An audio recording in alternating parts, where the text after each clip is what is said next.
Hey guys, Sprout here, welcome back to the channel. I hope you're all having a great day today. Now in today's video guys, I'm going to give you my top 4 tips to have more successful, bountiful scavenger runs on Arena Breakout.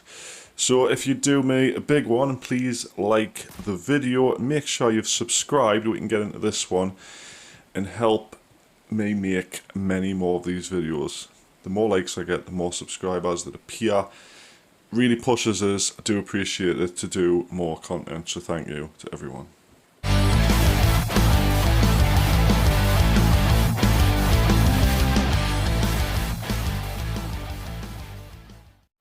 First of all guys, let's get this bit out of the way. Now, the point of your scavenger, as I feel like most people don't appear to grasp it very well. As well as I'm going to go through over some of the rules in place while you're on your scavenger, as well as what happens when you break them. So, guys, first and foremost, they're not designed as PvP characters. Obviously, you've got your PMC and you've got your scavenger. Your scavenger isn't designed to PvP. Now, if you kill an NPC scavenger, the others will become hostile towards you, especially if they're in the same area. I think if you move to a different town completely on the map, usually you can sort of reset that depending on how many you've killed, if you just killed one. If you kill other player scavengers, the NPC scavengers will again become hostile towards you. With exception, if you kill a player scavenger who has recently killed a scavenger, which gets quite confusing because there's no way to tell that they've done it. So if you see them do it, obviously you'll not get any penalty for doing this. Or if you accidentally kill one, you usually get like an indicator at the top of the screen. It'll be like a red message. I'm not quite entirely sure what it says, but that's basically telling you that you've just killed a scav killer, scav, and you got off of it essentially. And lastly guys, scav bosses will automatically try to kill you regardless. They're not stupid, they know you're a player. Yeah, in the game, you know, they're not going to let you run up to their face and shoot them in the face like they do on, say, Lost Light, for instance, or whatever. But now, with this in mind, I'm going to get into my top 4 tips to making you a better scavenger. Now, in with number 1, guys, is search absolutely everything. I mean, search scav bodies, player bodies, unopened crates, anything you can find that hasn't been looted or even has been looted. Now, I usually go through a high tier loot zone on my scav, very risky, but you do find better stuff. Now, people who come through this on the PMCs, they'll not loot absolutely everything. They will open scav boxes, see if there's any extra ammo for them or meds and stuff like that, and then they'll just move on. Now, chances are you're going to spawn with the terriblest, most gear possible. You'll probably spawn with a blank SKS or a pistol like I did in this one, you know what I mean. It's not going to really realistically be a decent weapon for you to take on the world with. So what I do is I gradually improve my gear as I go. So I'll search every single scav body I find, every dead player, etc. They've got a better rig on, they've got better armor, better helmet, better gun. I will literally take it and gradually build up. A lot of people I find, I used to do this as well, they'll spawn on their scav and they'll not settle for anything but the best, and they'll run around with like barely anything on looking for that dead player with the tier 5 on, which you'll probably not find, and then suddenly you'll notice a PMC seeing you from across the field and they'll one-shot you because you've got nothing on. So it's just like gradually increase everything. When you do find the good loot, all you need to do is replace what you've already got on, but you've got more survivability chance, especially if a scav boss accidentally sees you, or you accidentally do kill a scav thinking it's a scav player, and the rest of them start shooting you. Another thing I do is I pick up ammo for the existing guns I've got from dead scavengers, so I'll sit and go through their mags and empty them all to make sure I've got plenty of ammo. So it's a good thing to do, just literally search anything. I know it's common sense really, but the amount of people I see on scav runs that don't really grasp this part of it is shocking, so I thought I'd mention that as the first one. Now, I did touch on this in the start of the video, guys, that your scavenger is not for PvP.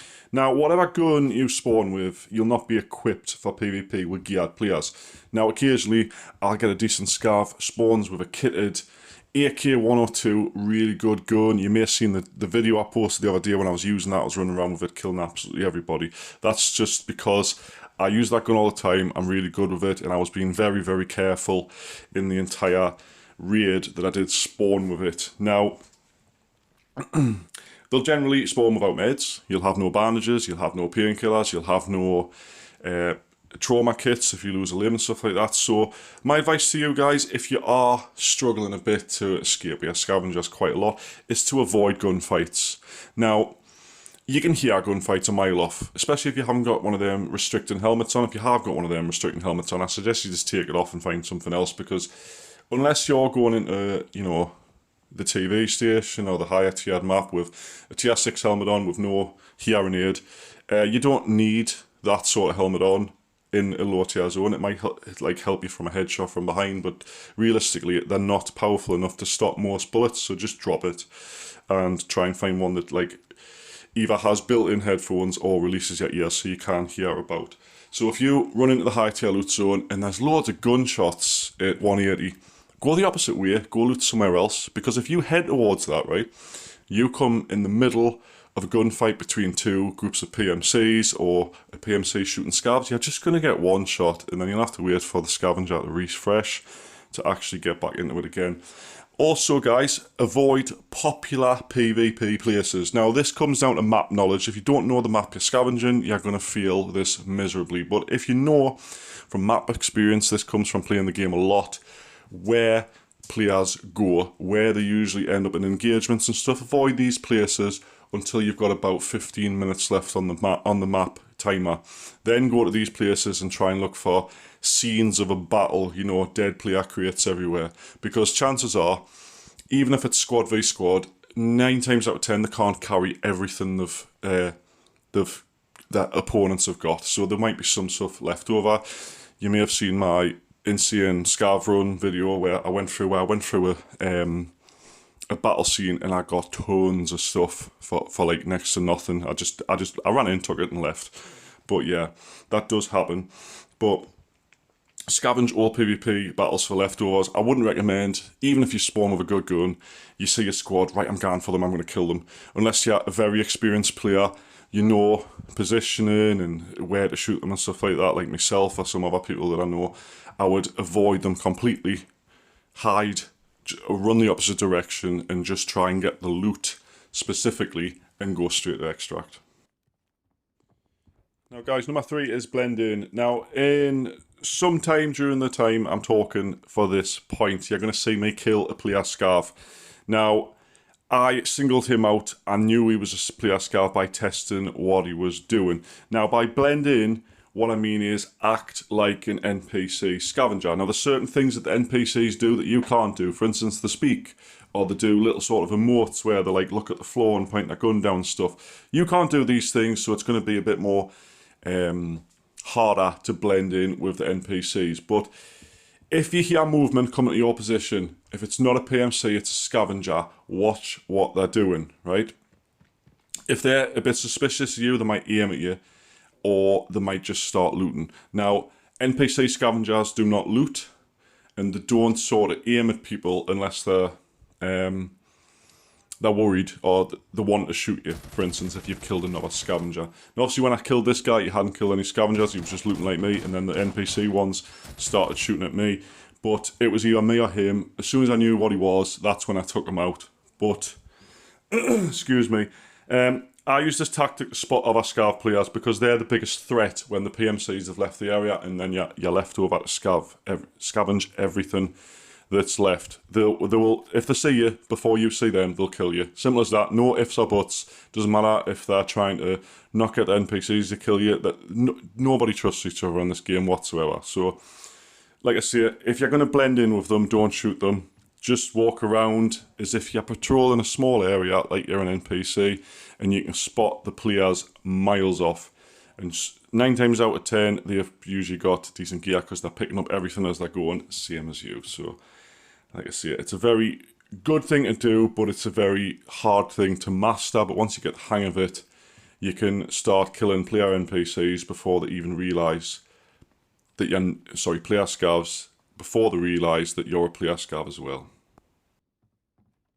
Right, guys, lastly, you're going to have to know when to leave. Now, I understand loot greed, I get it. I'm like, well, there's got to be something better if I keep looking. And 9 times out of 10, it's probably true.